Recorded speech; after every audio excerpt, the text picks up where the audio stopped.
Hello, friends. Hello, hello, hello, hello, hello. How you doing? This is the Speak On It with Mark Butler show. And guess what? It's starring your host, yours truly. It is so good to see you today. I got something really special for you today. First of all, I'm kind of glad it is springtime. Today is feeling like it's summertime because it's a little bit humid. You already know how that goes. Like sweat start pouring out everywhere. Like if you was eating pork, this right here will make you quit eating pork. It'll make you stop eating meat. It'll make you stop wearing long leg clothes and everything. It just does, So we just here. This would be the time if you had a car that was for sale. The only thing you got to do is have an AC going and the radio going, and you pretty much got that car sold, right? It is hot, Jack. Sweating like a $2 preacher up in there. Anyway, how's everybody doing? It's good to see you. Got something great in line for you talking about today. Talking about restoration. As we all know that my profit that I have, my nonprofit that I have, which is that's not an organization. It's really like a program, and it's a short story. I developed a program for myself that was actually given to me through God. The program was called TREE, and the TREE was stood for Truth, Restore, Empower, and Evolve. I'm glad everybody's checking in today on social media. I'm good to see you. You already know I got a lot of love for you right here. It stands for Truth, Restore, Empower, and Evolve. Now, I'm always talking about truth, right? Because that's what restoration does. That's what we're here. The whole Speak On It with Mark Butler show is about speaking your truth. Whatever my truth is, whatever your truth is, we're going to put them both on the table, and we're going to draw our own perspectives on that to see if we can come to some common ground, right? So that's what we're doing here. But there are also other facets to my truth. The whole entire formula is also provided around restoration. Now, how did restoration come about? Well, restoration comes about during the time of my life. Everything that I tell you is either from experience. I had to learn it. I had to go through it, right? And so it was a time in my life to where, in case you didn't know, the way that I speak, the way that I talk, I'm a minister. I was a minister at the time, and I was a minister in the church. I was married. I was going through another part of my life. I was kind of like in that transitional phase, when you're not really over here, you're not really the person that you used to be, but you kind of don't know who you're supposed to be either. You know what I'm saying? So the only thing that you really know is like, I don't know where I want to go, but I also know where I don't want to go too, right? And so that's the only thing that I knew that I had. Now, I knew that I didn't want to be the ex-gangster, gang leader, and stuff like that, the convicted felon and all that. I was tired of that life. I was. But at the same time, I kind of felt as though the life that I was living just wasn't on point either, I would give these messages, and I would be preaching from the Bible in the church, and I wore the nice suits, and I had the nice looking wife, and with the nice silk ties and the Italian loafers and all these shirts and stuff like that, and doing what I'm doing, have my little preacher rag with my forehead and stuff, because I done preached the house down. You know how they do. But every time I would come back home or be by myself, I still felt like something was different, right? See, when you know that something is different, you set your own bar. When you set your own bar, it doesn't matter. People will be patting you on the back until the sun comes down, but it's something inside of you that knows that you still are missing something. And see, it's that empty feeling right there that keeps you driven. That's what keeps you driven. It's that empty feeling that you have, knowing that something is still missing. And that empty feeling inside of me became so deep, and it became so wide until I fell into a little bit of depression. I was still looking good on the outside, And because I still remember the word, it was ingrained in with me. It still was able to feed into people. But me, myself, was empty. And so it was like, well, if this is all that I'm meant to do is just look the part, you know, if I'm able to just look the picture, then what's the use of me even being here? Because then we get to the point to where, man, you know, I wasn't living no good life when I was in the street, but at least I knew who I was. I knew I wasn't no good when I was there.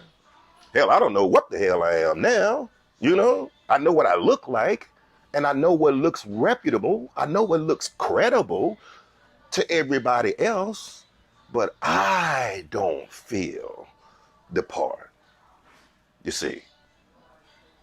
And I remember, it was waking up 2 o'clock in the morning. I began to just flip over to the Bible, you know, and I read a book of Job. And in that book, it started talking about when, you know, when God was leading his people. And then he had a description where he said, if your people would cry out to him, cry out to me, what I would do is pour out my spirit.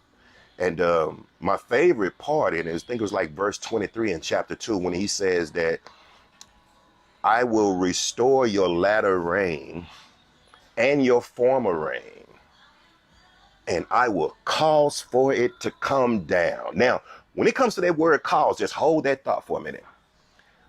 Because you're saying that you want to restore the former rain and the latter rain. And I was like, wow. So that means that you're going to put something, you're going to give me something that I never had and return what I thought that I've lost at the same time? It's like, yeah. And I'm going to cause for it to come down. See, when you're talking about the word cause, when someone says cause, that means that there's an origin. It's a beginning. That means that someone has control over an original beginning, a start. That's what it is. Cause is combined with truth. Remember, we're dealing with the universal laws of cause and effect, which means that whatever effect that we witness or we come up under or experience, they can always be traced back to the cause, because the cause is actually the explanation of the truth. Without no cause, there can be no effects to witness. And so when you say is that I will cause your former rain and your latter rain to come down, that means that is something that is so high that you don't have no control over it. And it just causes for, that means everything that comes down will be purposeful.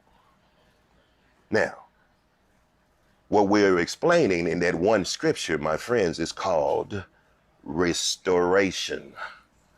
You are being restored.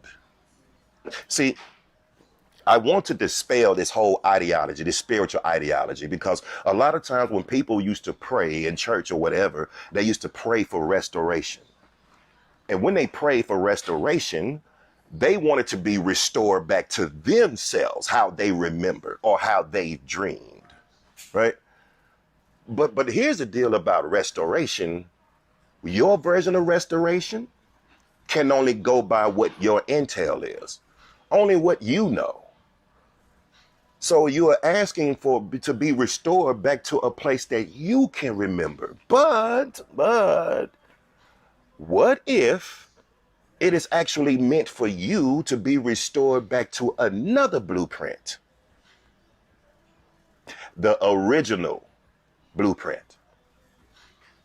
See, when you're dealing with cause and effects, that means that everything in the beginning has a purpose. All creation has a purpose.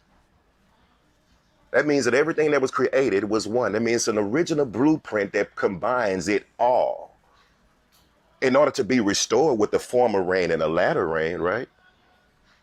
So when we get back to that, that's what I want to begin.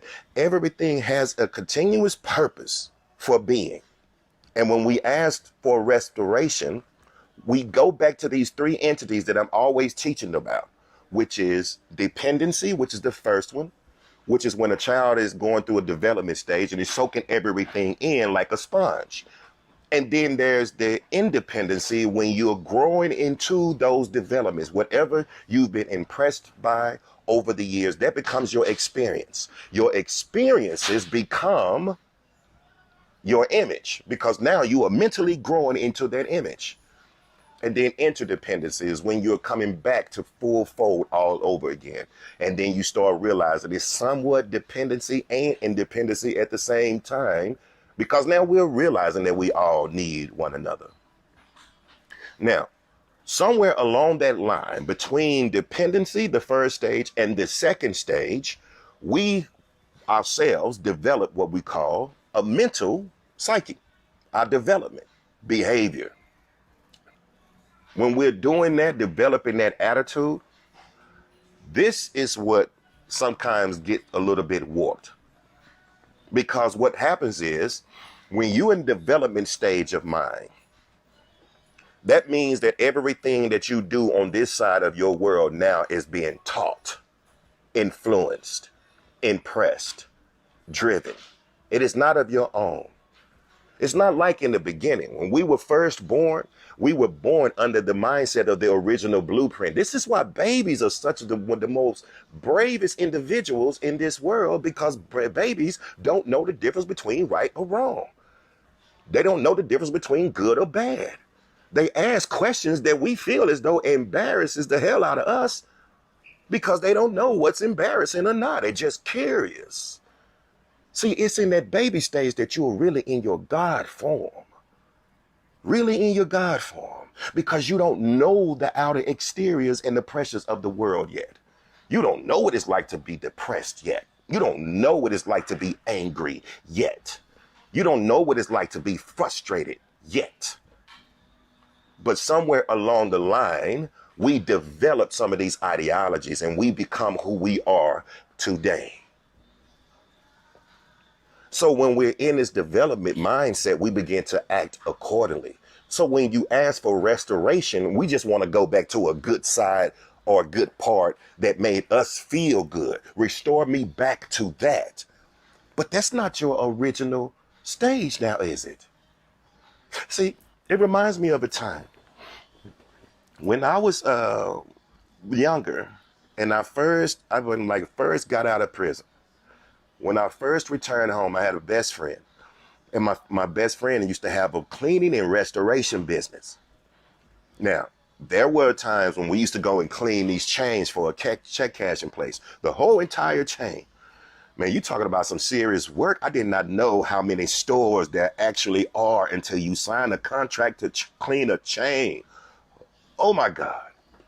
That's a lot. It's a lot of work. We had to divide the city up into sections, but we got the job done. Now, on the other side of it, we also not did only commercial, we used to do residential. So we used to contract services for these real estate agencies, property managers, so on and so forth. Anyone who had brand new homes or semi brand new homes. And we used to restore those homes. Now, what would happen when we come in and we restore those homes? Most of those homes had a little bit of wear and tear to them. So you would come in and you would do a little cleaning, little mopping, little scraping. If the floor had a couple of holes in them, you would clean the holes, you'll repair the holes. If the door had a lock broken off of it, you'll replace the lock. You'll cut the grass, you'll paint the walls, you'll caulk the tub, whatever it needs to be done to restore the home back to its original form. Notice I said original form. See, when you're restoring back to the original form, that means that you're taking something out of misplacement and you're putting it back to its original place. And say they don't care what you do. So when the customers come to view a home, they don't know that it's been redone. They don't know that it's being recaulked and re-scraped and repaired and rechanged and re-cleaned. They don't know any of that. The first thing a customer says when they look at that home is like, it's beautiful. Why is it beautiful? Because the original blueprint has been re-implemented again. You see, my friends, when you ask and believe God for restoration, you have to ask God to